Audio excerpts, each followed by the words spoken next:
요한복음 21장 1절부터 14절 말씀입니다. 그 뒤에 예수께서 디베랴 바다에서 다시 제자들에게 자기를 나타내셨는데 그가 나타나신 경위는 이러하다. 시몬 베드로와 쌍둥이라고 불리는 도마와 갈릴리 가나 사람 나다나엘과 세베대의 아들들과 제자들 가운데서 다른 두 사람이 한자리에 있었다. 시몬 베드로가 그들에게 말하기를 나는 고기를 잡으러 가겠소 하니 그들이 우리도 함께 가겠소 하고 말하였다. 그들은 나가서 배를 탔다. 그러나 그날 밤에는 고기를 한 마리도 잡지 못하였다. 이미 동틀 무렵이 되었다. 그때에 예수께서 바닷가에 들어서셨으나 제자들은 그가 예수이신 줄을 알지 못하였다. 그때에 예수께서 제자들에게 물으셨다. 얘들아, 무얼 좀 잡았느냐? 그들이 대답하였다. 못 잡았습니다. 예수께서 그들에게 말씀하셨다. 그물을 배 오른쪽에 던져라. 그리하면 잡을 것이다. 제자들이 그물을 던지니 고기가 너무 많이 걸려서 그물을 끌어올릴 수가 없었다. 예수가 사랑하시는 제자가 베드로에게 저분은 주님이시다 하고 말하였다. 시몬 베드로는 주님이시라는 말을 듣고서 벗었던 몸에다가 겉옷을 두르고 바다로 뛰어내렸다. 그러나 나머지 제자들은 작은 배를 탄 채로 고기가 든 그물을 끌면서 해안으로 나왔다. 그들은 육지에서 백자, 남짓밖에 떨어지지 않은 곳에 들어가서 고기를 잡고 있었던 것이다. 그들이 땅에 올라와서 보니 숯불을 피워놓았는데 그 위에 생선이 놓여있고 빵도 있었다. 예수께서 제자들에게 말씀하셨다. 너희가 지금 잡은 생선을 조금 가져오너라. 시몬 베드로가 배에 올라가서 그물을 땅으로 끌어내렸다. 그물 안에는 큰 고기가 153마리나 들어있었다. 고기가 그렇게 많았으나 그물이 찢어지지 않았다. 예수께서 그들에게 말씀하셨다. 와서 아침을 먹어라. 제자들 가운데서 아무도 감히 선생님은 누구십니까? 하고 묻는 사람이 없었다. 그가 주님이신 것을 알았기 때문이다. 예수께서 가까이 오셔서 빵을 집어서 그들에게 주시고 이와 같이 생선도 주셨다. 예수께서 죽은 사람들 가운데서 살아나신 뒤에 제자들에게 자기를 나타내신 것은 이번이 세 번째였다. 예수님의 제자들은 부활 이후에 2번 정도 부활하신 예수님을 만납니다. 그 이후에 일어난 사건이 오늘 본문인데요. 제자들이 모여있을 때 베드로가 이렇게 말합니다. 나는 고기를 잡으러 가겠소. 그러자 제자들도 함께 가겠다고 말하고 그들이 모두 배에 오르게 되죠. 그러나 그날 밤에 그들은 한 마리도 잡지 못했습니다. 이 장면을 우리가 어떻게 생각해야 할까? 많은 경우에 제자들이 다 예수님을 버리고 도망쳤다고 생각하기도 합니다. 이제 그 길을 따르지 않고 생업으로 돌아가겠다라고 한 결정으로 생각을 하는 것이죠. 사실 본문에서 그렇게까지 말하고 있지 않습니다.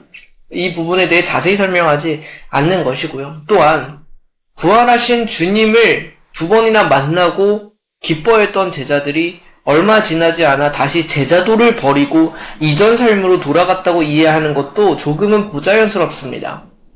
다만 이 부분에서 분명한 것은 이것이죠. 제자들은 무엇을 해야 할지 모르겠는 거예요. 주님이 다시 살아나신 것은 알게 되었습니다. 직접 만났으니까 부인할 수도 없죠. 그런데 그렇게 주님이 만나주시고 다시 사라지셨다고요. 다른 어떤 말씀도 없이 무엇을 하라는 지시도 없이 가셨어요. 그렇다면 어떤 질문이 떠오르세요? 뭐 해야 되지? 그냥 어떻게 기다리고 있어야 되지? 사람들은 보통 할 수 있는 것이 없을 때 익숙한 곳으로 돌아갑니다. 원래 하던 일로 돌아가죠. 베드로에게 그것이 고기 잡는 일이었단 말입니다. 기다리는 동안 자연스럽게 할 수 있는 일. 바로 그것이었죠. 그리고 밤새 고기를 잡지만 어느 것도 얻지 못합니다. 아침이 밝아오기 시작하는 새벽에 바닷가에 한 사람이 등장합니다. 제자들은 누군지 알아보지 못했대요. 그런데 그 한 사람이 묻습니다. 얘들아, 무얼 좀 잡았느냐? 참 친근하게 말씀하시죠. 제자들은 잡지 못했다고 대답합니다. 그러자 어디선가 들어봤던 말이 들려옵니다. 그물을 배 오른쪽에 던져라.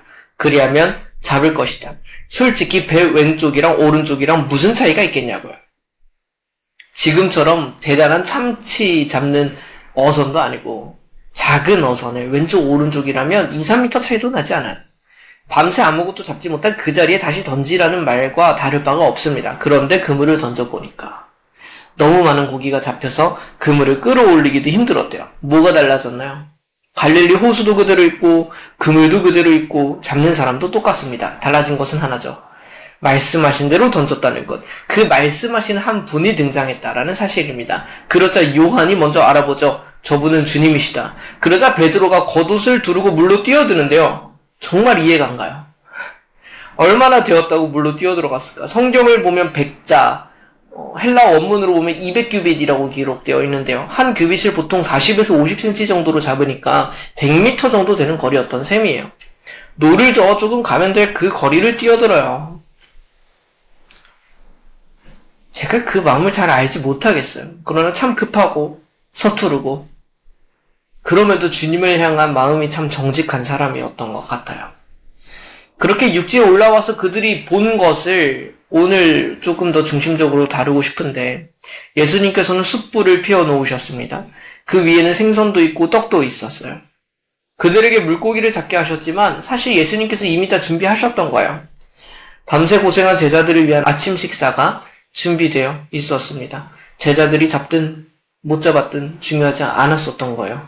주님은 그들을 위해 미리 준비하고 계셨어요. 이것이 주님의 부르심입니다. 우리에게 어떤 일을 부탁하시기 전에 예수님은 늘 우리를 먹이세요. 우리를 준비시키신다고요. 어떤 것도 없이 무엇을 이루라고 절대 말하지 않으십니다. 연약하고 부족한 우리 주님이 더 잘 아세요. 그래서 다 준비해 주시는 거예요. 그래서 우리는 주님 앞에 머물며 준비하는 것으로 늘 시작해야 합니다. 부활하신 주님의 명령을 따라 제자들은 험난한 신앙의 길을 이제 걸어야 돼요. 그리고 그때가 가까워 오고 있습니다. 그러나 주님은 그렇게 먼저 보내시기 이전에 준비시키시고 먹이시고 쉬게 하시고 힘을 얻게 하세요. 그 다음에 나가는 거예요. 창세기의 모습이 떠올라요. 창조된 사람이 가장 먼저 마주한 날이 언제인지 아신가요? 안식일이에요. 6일째 창조된 인간이 다음날 바로 어떤 날을 맞이하게 되냐고요? 안식일이요. 창조되고 6일 동안 일하고 안식일을 마주한 게 아니에요. 주님은 우리에게 안식을 먼저 주신대요. 평안을 먼저 주십니다. 우리를 먼저 먹이십니다. 이것을 우리가 기억했으면 좋겠습니다. 믿음으로 나아가는 우리의 삶, 치열하게 살아가는 우리의 삶, 우리에겐 어떤 일이 찾아오고 문제가 찾아오면 당장 바로 그렇게 나가려고 그래요. 주님께서는 그 자리로 먼저 보내지 않으십니다. 먼저 주님 앞에 머물게 하세요. 그리고 힘을 얻은 다음에 나아가게 하시죠.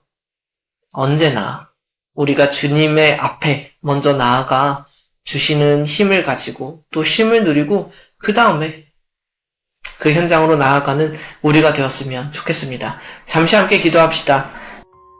하나님 아버지, 무엇을 해야 할지 모르는 때가 있습니다.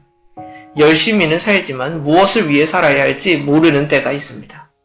주님께서는 그때 우리에게 어떤 부르심이 아니라 주님 앞으로 오라고 부르심을 보았습니다. 먼저 우리를 먹이시고 힘을 주시고 그 다음에 나아가게 하심을 보았습니다.